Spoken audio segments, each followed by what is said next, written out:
पहले तो मुझे बहुत डर भय था।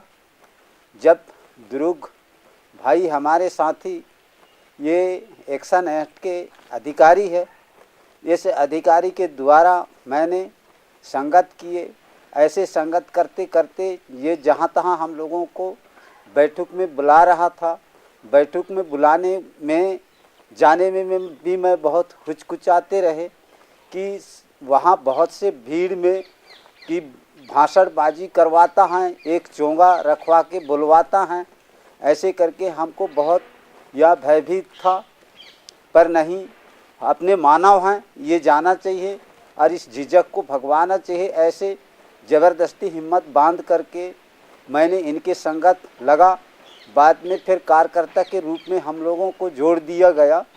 तो हमारे कार्य क्षेत्र में कि हमारे बैगा भाइयों के समुदाय के लोगों को उनके पास में राशन कार्ड नहीं था, परिचय पत्र नहीं था और वो किसानी ये खेती रोजगार गारंटी के तहत उनका मेड़ पार भी नहीं हुआ था पहले। तो उनके साथ में ग्राम सभा जगाओ ये मीटिंग, आदिवासी एकता मंच मीटिंग बना करके गांव-गांव में मीटिंग किए और गांव के समुदाय के लोगों को बहुत से सुलझाने में हम लोगों को भी बहुत कठिनाई आया। कह रहे थे कि गांव के लोग ये क्या बताएगा, हम नहीं जाएंगे करके हमारे ऊपर में भी बहुत विरोध किए लोग। पहले उनको ज़बरदस्ती फिर मैं उनके साथ में बिल्कुल मिल घुल के और उनको ज़बरदस्ती साथ में लाने की कोशिश किया और साथ में कोशिश किए तो लोग आए। धीरे धीरे आने के बाद बहुत से लोग आ गए। बाद में गांव के सरपंच सचिव के द्वारा ये जलनखोरी में आ गए कि कार्यलाल के मीटिंग में जाओगे और कार्यलाल के बैठक में जाते हो तो क्या क्या बात रखते हैं। ऐसे करके उनको पूछताछ किया गया कि वो जो हमारे समुदाय के लोगों को नहीं, वो वन भूमि 2005 के पूर्व के काबिज भूमि के पट्टा के बात कर रहे, पट्टा दिलवाने के बात कर रहे। ऐसे करके लोग उनके सामने में बात रखा तो वो बोले कि वन विभाग वाले खुद वन में जो बसीगत लोग हैं उनको खुद भगाएगा, वो कहाँ से पट्टा दिलवाएगा। उसका दादी, मरे हुए दादी उठ के आ जाएगा लेकिन वो पट्टा दिलवाएगा नहीं, न देगा नहीं सरकार। कौन सरकार ने उसको ऐसे बता दिया है, ये सब गलत बात है। और उसके मीटिंग में जाओगे तो तुमको रोजगार गारंटी काम भी नहीं दिया जाएगा और सोसाइटी से राशन की दुकान भी नहीं दिया जाएगा। ऐसे करके हमारे कि समुदाय के लोगों को कुछ बिखरा दिए। तो कुछ लोग बिखर गए डर में और कुछ लोग हमारे साथ में रहे।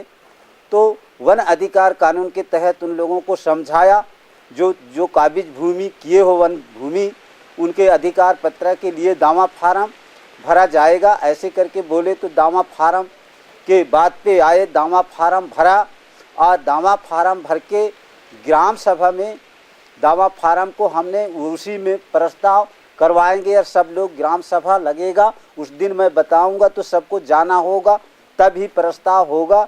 ऐसे करके उनको ये बात रखा।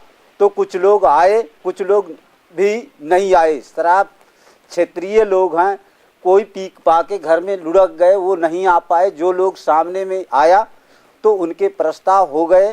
33 लोगों को जब अधिकार पत्र मिल गए तो तब लोग ने कहा कि हम इनके बहकाव में आ गए, हम इन्हीं के साथ में जुड़े रहते तो हमें भी मिल जाते। ऐसे सोचा। जब मिलने के बाद फिर 103 लोग दावा फार्म फिर से हमको खुद बुलवाए मीटिंग करके और वहाँ बुलवा के और दावा फार्म भरवाएं। वो प्रक्रिया में है। और अमुआर ग्राम पंचायत के लोग और मसना ग्राम क्षेत्र के लोग वहाँ भी बुलवा किए हमको। तो वहाँ 42 लोगों के दावा किए 2011 में। तो 2011 में दावा किए, ग्राम सभा में प्रस्ताव भी करवाए, प्रस्ताव करके खंड स्तरीय में भी भेजा गया पर उसका कोई आश्वासन अभी तक के नहीं मिला है। दावा लगाने के बाद वन विभाग के द्वारा उनके ऊपर साजिश रच दिया गया कि वहाँ से कब्जा हटाने की कोशिश किया ज़बरदस्ती। उस बंजर भूमि में 1164 कंपार्ट नंबर 1165 ये कंपार्ट नंबर है। अब ज़मीन है ये 125 एकड़ ज़मीन है। तो वहाँ के बैगा भाइयों के पास में ज़मीन नहीं है, वहाँ फसल भी चरा दिए गए। वहाँ से फिर लोग धरना में, आज मसना की महिला सत्याग्रह धरना ये 2012 में 9 अगस्त से शुरू है। आज 19 महीना और 21 दिन मतलब सत्याग्रह जारी है। भारी संकट में फंसे हैं और वो लोग बैठेंगे, भले चाहे यहाँ मर जाएं, चाहे हमको आगे भेजा दें, चाहे जेल भेजा दें, हम इस भूमि नहीं छोड़ेंगे करके ये सत्याग्रह जारी है।